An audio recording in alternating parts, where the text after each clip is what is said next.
Salut, c'est Tavares ou Fabrice Colombo, mon vrai nom. Donc, je suis capitaine des Tontons, je joue depuis 10 ans maintenant chez les Tontons, c'est ma 10e année et content d'y être depuis 10 ans. Alors, depuis maintenant 2 ans, Franck Mouren a quitté les Tontons, c'était le gérant et le capitaine, c'est celui qui avait la gestion de l'équipe et il m'a passé le flambeau. Donc depuis 2 ans maintenant, et c'est moi qui suis le capitaine et le gérant également de l'équipe. Après on a Laurent Hamé qui détient, lui qui est le grand gérant de l'équipe, mais il ne s'occupe pas de la gestion interne, c'est moi qui m'en occupe. Donc un peu les objectifs de Tonton pour 2013. Qu'est-ce que vous aimeriez bien réaliser par rapport à tous les tournois auxquels vous participez? J'ai l'impression de me répéter toutes les années sur les objectifs, c'est toujours les mêmes. On veut toujours gagner, on veut toujours aller plus haut, faire mieux. L'année dernière par exemple on a fini 3e au Millennium. Qu'est-ce qu'il nous reste de mieux à faire? C'est 2e ou 1er.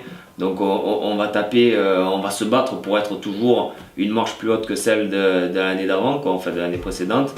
Et la PSP c'est un nouveau circuit, donc déjà pour nous notre premier challenge était de ne pas descendre donc en challenger et se retrouver donc dans la division on va dire en dessous, donc de faire partie des 10 meilleurs mondiaux. Donc pour l'instant c'est un challenge réussi car on a fait 2 manches, on fait toujours partie des 10. Donc on peut être content déjà de notre petit parcours. On fait des beaux matchs, des matchs accrochés, on a de bons retours des autres équipes, des adversaires qui nous disent qu'on développe un beau jeu, une belle adaptation, on a une belle équipe, on s'entend vraiment bien et ça fait plaisir de se retrouver sur le terrain pour se tirer dessus. Tu penses que les 10 meilleures équipes au monde elles sont en pro à la PSP? Je pense. Il y a un tournoi, 10 équipes, 2 poules et les 2 moins bons descendent. Après par exemple sur la dernière manche on rencontre les Russes en match de barrage pour savoir qui descend dans la Challenger. On bat les Russes, ce sont les Russes, on les connaît, on a eu faire des matchs fabuleux, c'est ceux qui nous ont peut-être fait le plus rêver dans le paintball jusqu'à aujourd'hui, par le jeu qu'ils ont développé, l'agressivité, pourtant voilà, nous Tonton, 2e match en pro à la PSP, on bat le fer russe pour les envoyer dans la division inférieure, donc c'est un coup au moral pour eux, mais c'est aussi un sacré coup pour nous parce qu'on se dit c'est le match tout ou rien quoi. Tu rencontres les Russians, match de barrage, tu sais que si tu les perds tu vas les descendre dans la division inférieure, ce qu'on ne voulait pas du tout, et si tu les gagnes tu envoies une grosse équipe dans la division inférieure, donc la réussite était pour nous ce coup-ci, on a fait notre jeu et voilà. Alors pour moi les challengers ça a mis vraiment beaucoup de piment dans la compétition, voilà. C'est qu'aujourd'hui tu es sur rien de rien, tu n'as pas acheté une franchise, tu n'as pas acheté ta place pour faire une saison. Maintenant si tu fais pas partie des 10 meilleurs, si tu as un vide, si tu rates ta manche ou quoi, de suite tu es sanctionné et tu pars direct jouer dans une division inférieure sur un terrain totalement différent où il n'y a pas de public, il n'y a pas de webcast, donc c'est vraiment la punition quoi. Donc par là tu as 4 matchs à jouer. 4 matchs c'est 4 équipes phénoménales. Donc chaque match est une finale en fait, hein. Mais c'est pas seulement ça, chaque match c'est chaque point. Chaque point que tu disputes, ils sont accrochés, mais on peut le voir à travers les matchs du webcast. Chaque point est disputé, mais ils sont pas donnés les points. Vraiment ils sont pas donnés. C'est des points qui durent, c'est des points qui sont accrochés, personne ne veut prendre de risques, personne ne veut prendre de shoot idiots. Donc ça rend les matchs vraiment beaucoup plus intenses je pense. Et beaucoup plus serrés comme on voit les scores. Des fois les scores ils n'arrivent même pas jusqu'au bout quoi. On n'arrive pas à aller en 7 quoi, la PSP maintenant. Parce que justement ça rend les matchs vraiment intenses. Tu es conscient un peu du monde qui vous suit par rapport à que ça a vraiment poussé Tonton cet accès à la PSP. Moi j'ai vraiment quand on a surtout à Dallas, les gens étaient, je sais pas, j'ai l'impression que les gens étaient vraiment comme des fous derrière sur les forums et machin. Bon, on gagnait pas la Coupe du Monde, mais surtout le match que vous perdez c'est contre Infamous, c'est ça là, en plus sur le time out. T'as conscience de tout ça en fait, de ce truc, vous avez conscience de ce truc qu'il y a derrière vous en France? Oui, le ressenti qu'on a de la France par rapport à notre parcours aux États-Unis, c'est vrai qu'on reçoit énormément de messages par SMS, par Facebook, par mail, d'encouragement, de félicitations. les gens nous suivent.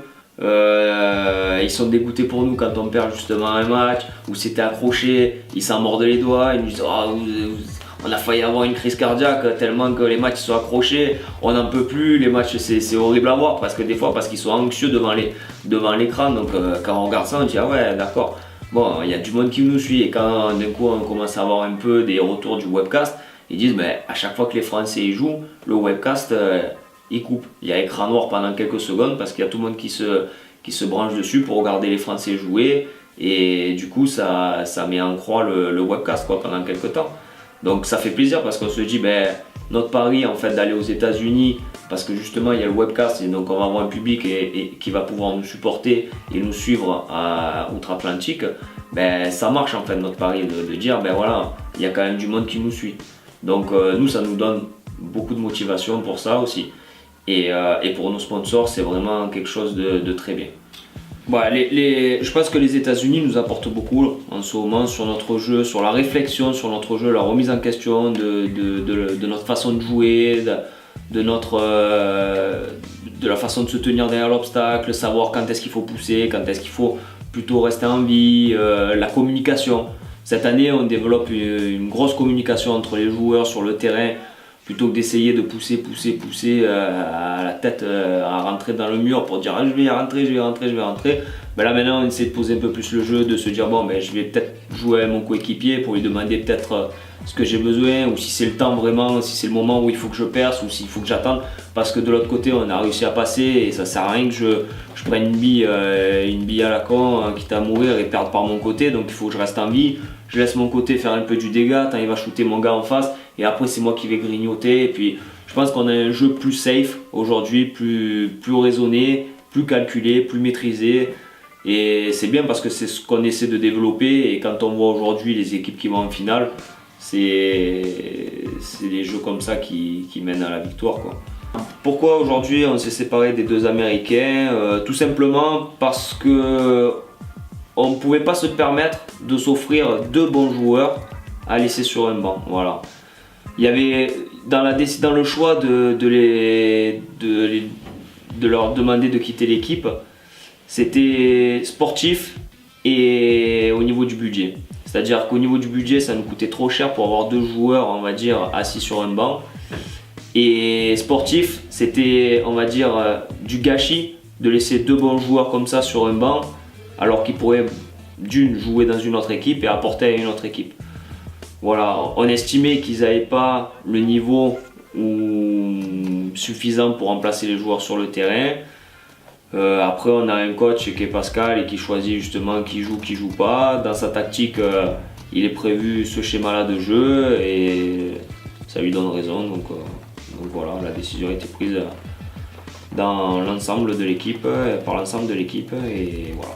Nous, notre point fort, c'est d'arriver à s'adapter au fur et à mesure d'un tournoi, des points, des matchs. On arrive à s'adapter et à changer, à modifier en cours de jeu.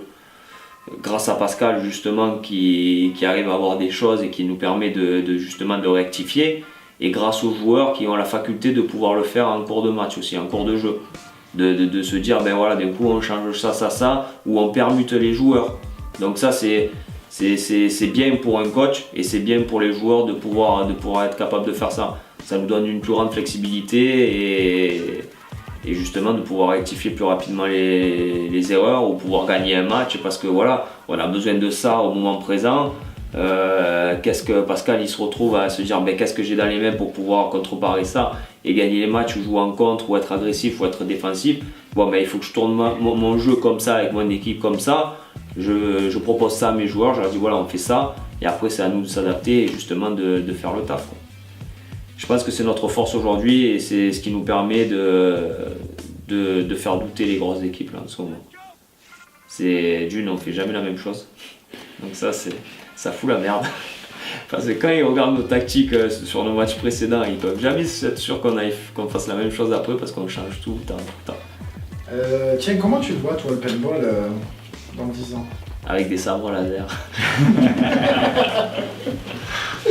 Le paintball dans 10 ans.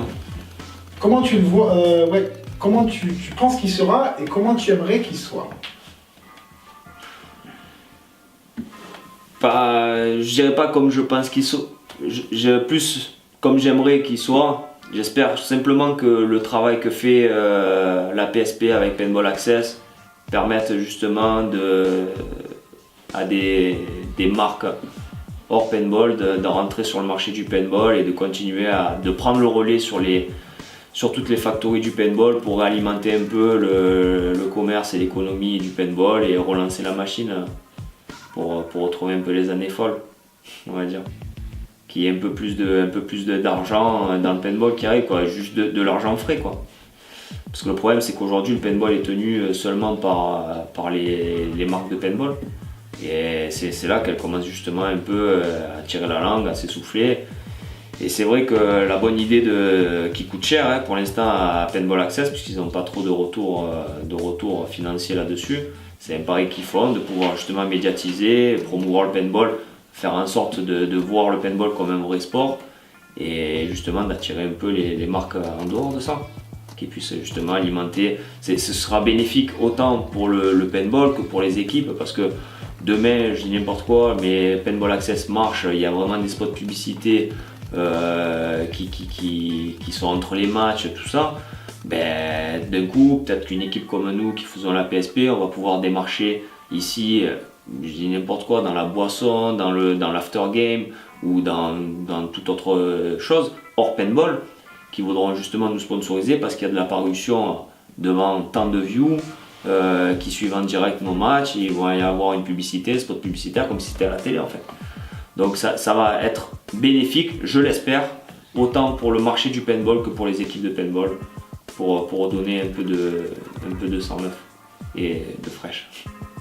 C'est pas un sport, tu sais, les États-Unis ils ont quand même la particularité d'avoir des sports qui leur sont propres à travers donc le paintball, le football américain, le baseball.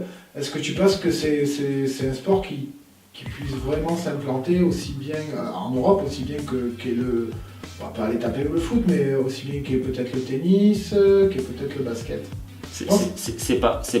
C'est pas possible aujourd'hui parce que, comme je te dis, c'est le marché du paintball qui supporte que le paintball aujourd'hui. Demain, ça va prendre du temps, mais il faut commencer à faire rentrer petit à petit Ouais, mais d'accord, mais est-ce que les gens sont prêts, tu penses on n'arrivera jamais à un sport comme ça parce que d'une, on passera jamais à la télé. C'est-à-dire que le Roland Garros, il va passer pendant 4 jours à la télé, tu passeras même pas 2 heures toi à la télé. Donc déjà, ça c'est sûr. Parce que c'est trop compliqué pour quelqu'un qui ne connaît pas du tout le paintball d'arriver à suivre le jeu, à le comprendre, à comprendre les règles. C'est trop compliqué et trop dur à voir, c'est pas visible en fait.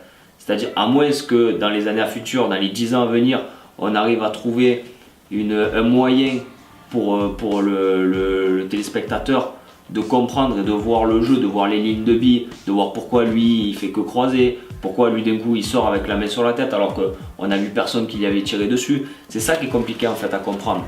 Donc il faut pas voir le paintball à travers nos yeux à nous, qui sommes paintballeurs, qui comprenons le paintball, qui comprenons les règles, qui aimons regarder du paintball. Il faut le voir comme quelqu'un qui a jamais vu de paintball. On met un écran et un match de paintball devant les yeux, basique, sans avoir une musique de dubstep derrière ou quoi qui rend le truc alléchant. Vraiment un match. Et là, il faut laisser regarder un match et voir. Il va regarder et il va rien comprendre. Il va rien comprendre. Donc c'est ça qui est compliqué avec nos sports, c'est pour le télévisualiser. Alors, notre organisation budgétaire, voilà, on a un gros sponsor, notre principal sponsor qui est donc DAI, qui est notre équipementier et notre fournisseur en billes. Donc en partant de là, grâce à DAI, on va dire qu'on va quasiment financer notre saison à travers du matos, à travers des équipements qu'on a et grâce à ça, en fait, on peut arriver à défrayer tous nos déplacements pour aller jouer aux États-Unis, en Europe, championnat de France et tous les tournois annexes. On a également un Super Bowl qui nous aide beaucoup pour justement avoir de bonnes structures, pour pouvoir s'entraîner dans de bonnes conditions, sur les bons terrains, les bonnes normes, donc les obstacles qui viennent de sortir, sur les nouveaux kits ou quoi. Et après, on a juste des partenaires médias et Virtu aussi qui nous aident pour avoir des bonnes des bonnes cartes dans nos gains. Voilà quoi, on n'est pas, on va dire, rassasié de sponsors. Des fois on aimerait en avoir un peu plus, mais le marché du paintball il n'est pas au plus florissant aujourd'hui. Donc voilà, grâce à ça, on est déjà content de pouvoir faire une belle saison parce que Dai a mis justement un gros billet sur nous en pariant. Justement, on parlait du retour qu'il y a de la venue de Tonton aux États-Unis sur l'impact que ça peut avoir en Europe. Donc je pense qu'aujourd'hui, après 2 manches, l'impact est plutôt comment dire, est plutôt favorable, on va dire, puisque on voit qu'on gagne la première manche à Puget. On fait des résultats pas du tout médiocres pour notre première venue aux États-Unis. On est suivi par beaucoup de monde en France. Donc le matériel à travers Tonton se vend bien.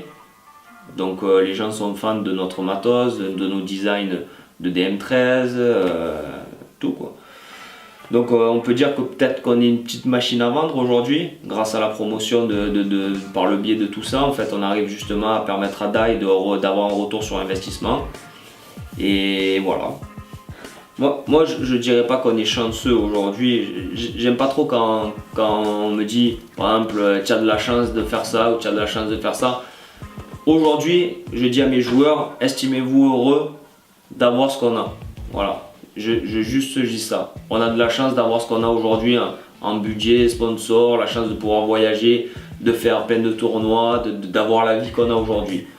Mais il faut savoir qu'à côté de ça, les concessions énormes qu'on fait. C'est-à-dire qu'avant de dire tu as de la chance d'aller aux États-Unis, avant ça, il a fallu passer par s'entraîner déjà tous les week-ends. Pour partir aux États-Unis, il faut partir 5 fois 12 jours aux États-Unis. Donc ça fait 5 fois 12 jours absent. Le championnat de France, c'est 4 dates dans l'année, ce sont des week-ends, mais ça fait encore 4 week-ends de tournoi. Le Millennium, c'est 4 dates dans l'année à 4 jours, donc ça fait 16 jours en plus donc de la PSP. Tous les week-ends, on a entraînement, plus la Summer Camp une semaine, les cliniques qu'on fait à côté en annexe, plus on fait peut-être 2 ou 3 tournois annexes dans l'année en dehors de ça. Tout ça, c'est un prix bien sûr sur la vie de famille, sur le travail, parce que tous ces jours-là, quand on part, ça ne nous coûte rien. Mais oui, ça nous coûte en fait, parce que par exemple, quand vous gagnez, je dis n'importe quoi, 100 € dans la journée, si vous n'êtes pas là en train de les travailler, vous ne les avez pas. Donc à la fin du mois, ils vont manquer ces 100 €. Donc oui, ça ne nous coûte rien le paintball aujourd'hui, mais ça nous coûte à côté. C'est un manque à gagner qu'on a sur notre vie professionnelle. Et aussi la vie de famille, c'est pas évident à gérer de dire quand on commence à être un peu vieux aujourd'hui. On est à la trentaine, on commence tous à avoir une femme respective, à avoir des enfants. Donc voilà, donc c'est pas évident avec des enfants en bas âge de dire à sa femme ciao chérie, je pars 12 jours et puis là tu sais là je reviens 3 jours et je repars encore 4 jours. Et puis là, je suis là, c'est bon, là, je suis là encore 1 semaine et demie, mais dimanche, je pars parce que j'ai une manche de France là-bas. Mais le week-end d'après, je reçois une équipe, par exemple les Nexus, qui viennent s'entraîner samedi, dimanche à Marseille. Donc c'est ça en permanence. En permanence, il y a du monde à la maison, en permanence, on est sur les terrains. Voilà, quoi, c'est non-stop. Penses-tu un jour quitter Tonton pour une autre équipe? Regarde, écoute, je l'ai jamais fait, donc je l'ai jamais fait. Pascal, un mot? Qu'est-ce que... Les Phillies, les... Je m'en souviens de ça. Je l'ai jamais fait. T'as fait des expériences. Ah non, après, j'ai toujours fait en sorte de pouvoir évoluer dans une autre équipe, tout en restant chez Tonton. Et puis bon... Voilà, moi je suis bien chez Tonton, j'ai toujours été fidèle à Franck, qui a été mon mentor et qui est toujours mon mentor. Il a été le mentor de beaucoup de gens. C'est vrai que quand tu regardes, il a marqué son histoire, il a marqué son époque dans le paintball.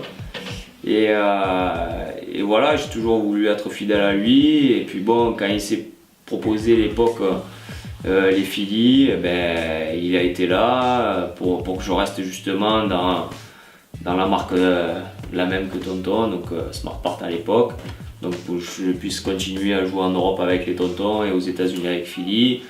Ensuite, quand les Nexus m'ont proposé, pareil, il y avait un deal comme quoi j'avais le droit de jouer sous Nexus et que je pouvais jouer justement en Europe avec Tonton. Et puis quand Tonton n'a pas fait le Millennium, on a fait seulement le Centurio. Je jouais avec Tonton au Centurio et Nexus au Millennium. Donc j'ai toujours fait en sorte de jamais lâcher Tonton.